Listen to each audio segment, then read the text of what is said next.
நமக்கு தேவன் பாராட்டின அந்த அன்புக்காக கிருபைக்காய் நான் நன்றி செலுத்துகிறேன். அல்லேலூயா. தேவன் நம்மோடு கூட இருக்கிறார். தேவனை நம்புகிற பிள்ளைகளை, தேவனை சார்ந்திருக்கிற பிள்ளைகளை தேவன் ஒருபோது என்ன செய்ய மாட்டார்? வெட்கப்பட விட மாட்டார். ஆண்டவருடைய பிள்ளைகள் ஒருபோது துக்கமாய் இருப்பதிலே அவருக்கு கடுகளவு கூட பிரியமே கிடையாது. அப்படியாக தேவன் கர்த்தருடைய பிள்ளைகள் எப்பொழுதும் மகிழ்ச்சியாக சந்தோஷமாக இருக்க வேண்டும் என்பதை தான் நம்முடைய ஆண்டவர் மிகவும் பிரியப்படுகிற ஒரு தேவனாக இருக்கிறார். அதே போல தேவனுடைய பிள்ளைகள் வறுமையிலே, வெறுமையிலே, தரித்திரத்திலே, வியாதியிலே, கடனிலே, துன்பத்திலே, துக்கத்திலே இருப்பது தேவன் ஒருபோதும் ஒரு காலம் அவர் விரும்பாத தேவன். அல்லேலூயா. கர்த்தர் உங்களிடத்தில் எதை விரும்புகிறார்? உங்களிடத்திலே தேவன் எதை விரும்புகிறார் என்று சொன்னால், நீங்கள் எப்பொழுதும் கர்த்தருக்குள் மகிழ்ந்து களிகூர்ந்து இருக்க வேண்டுமா? அல்லேலூயா. எப்போதும் தேவ ஜனம் சந்தோஷமாய் இருக்க வேண்டுமா? அல்லேலூயா. தேவ பிள்ளைகளிடத்துல, தேவனுடைய பிள்ளைகளுடைய முகத்திலே ஒருபோதும் துக்கம் காணப்படக்கூடாது, ஒருபோதும் வேதனை காணப்படக்கூடாது, கவலை காணப்படக்கூடாது.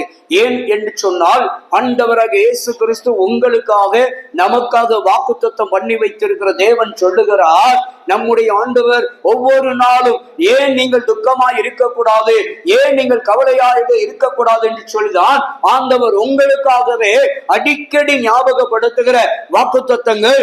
நீங்கள் கவலைப்படாதிருங்கள். நீங்க கவலைப்படுகிறதுனால் ஒரு மலத்தை சரீரத்தில் என்ன செய்ய முடியாது? கூட்டவும் முடியாது, குறைக்கவும் முடியாது. அல்லேலூயா. ஆகையால் தான் தேவனாகிய கர்த்தர் சொல்லுகிறார், நாளைய தினம் குறித்து நீங்க என்ன செய்ய வேண்டாம்? கவலைப்பட வேண்டாம் என்று சொல்லி. ஆனால் மாம்சத்துல பலவிதமான கவலைகள் மேலோங்கி நிற்கிறது. ஆனாலும் தேவனாகிய கர்த்தர் அவைகளை எல்லாம் ஜெயம் எடுக்க பலன் தருகிறவராயிருக்கிறார். ஆகையால் தான் அங்கே தாவீது பாடுகிற பொழுது, என் பலனாகிய கர்த்தாவே நான் உம்மில் அன்பு கூறுகிறேன் என்று சொல்லுகிறார்.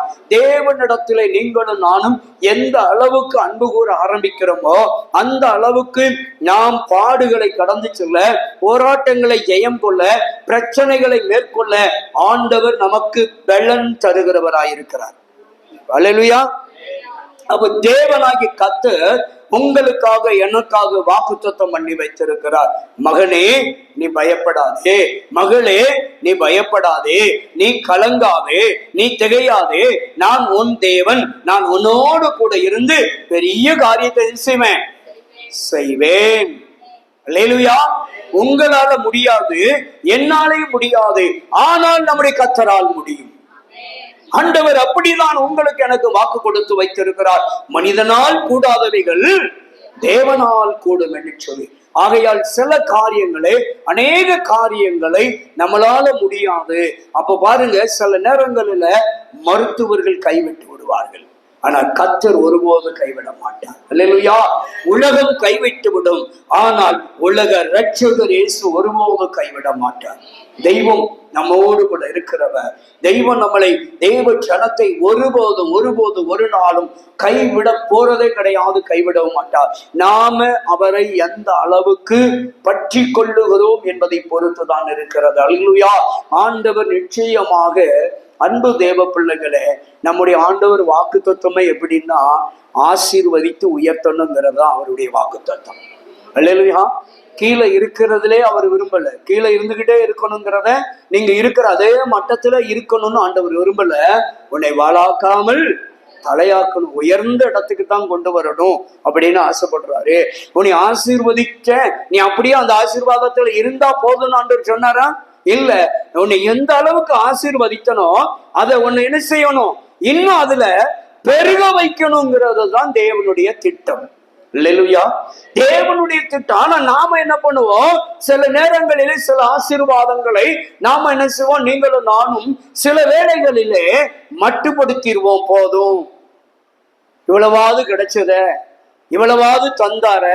இது யாரு மட்டுப்படுத்துறது? நாமளா மட்டுப்படுத்திக்கிட்டோம். அப்படி இல்லை. வேதம் உங்களுக்கு எனக்கும் அழகாக சுட்டி காட்டுகிறது. இவ்வளவு போதும், தந்தது போதும் அப்படின்னு சொல்லக்கூடாதான். வேதம் உங்களுக்கு எனக்கு என்ன சொல்லி கொடுக்குது? இதிலும் மேலானவைகளை. பக்கத்துல கையை கொடுத்து சொல்லுங்க, இதிலும் மேலானவைகளை. அல்லேலூயா.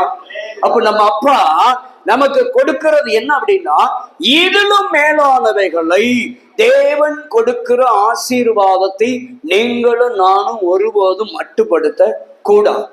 அல்லேலூயா. மட்டுப்படுத்தவே கூடாது. என்னைக்குமே எல்லைகள் என்ன செய்து கொண்டுதான் இருக்க வேண்டும்? விரிவடைந்து கொண்டேதான் இருக்க வேண்டும். அல்லேலூயா. ஒவ்வொரு நாளும் ஒரு விருட்சத்தை வைக்கிறோம், ஏதோ ஒரு மரத்தையோ செடியோ வைக்கிறோம். நாளுக்கு நாள் என்ன செய்தது? கொஞ்சம் கொஞ்சமாய் வளர்ச்சி தான் இருக்கிறது. அப்ப பாருங்க, ஒரு மரமோ ஏதோ ஒரு விருட்சமோ ஏதோ ஒரு செடியோ கொடியோ வளரவே இல்லைன்னா நமக்கு என்ன செஞ்சிரும்? வளராத மரத்தை வட்டு அதுக்கு தண்ணி ஊத்தி அதை பராமரிப்போமா? கொடுக்க மாட்டோம். அது பலன் கொடுக்காது, அது வளர்ச்சி இல்லை அப்படின்னு சொல்லிட்டு அடுத்து அதற்கு நிகராக என்ன பண்ணுவோம்? வளரக்கூடிய ஒன்றை நட்டு விடுவோம். அல்லேலூயா. ஆகையால் தான் தேவன் உங்களை என்னை பார்த்து சொல்லுகிறார், நீங்கள் உங்கள் ஆசீர்வாதத்தை தயவு செய்து மட்டுப்படுத்தி விடாதீர்கள். போதும்னு சொல்லி என்ன செஞ்சிடாதுங்க? மட்டுப்படுத்திடாதுங்க. இன்னைக்கு 10 பேருக்கு உதவி செய்யணும், ஆண்டவரே நான் ஒரு 10 பேருக்கு உதவி செஞ்சா போதும் அப்படின்னு என்ன செஞ்சிடக்கூடாது? மட்டுப்படுத்தக்கூடாது. அடுத்து 100 பேருக்கு நான் செய்யணும் ஆண்டவரே, 1000 பேருக்கு செய்யணும் ஆண்டவரே. அல்லேலூயா. அப்போ அந்த உயர்வை நாடி நாம் என்ன செய்யணும்? ஆண்டவர்கிட்ட கேட்டு பழக வேண்டும். தேவன் நம்மை உயர்த்துகிற பொழுது, தேவன் நம்மளை ஆசீர்வதிக்கிற பொழுது நாம் ஆண்டவரிடத்துல என்னைக்கு என்ன செஞ்சிடக்கூடாது? மட்டுப்படுத்திடவே கூடாது.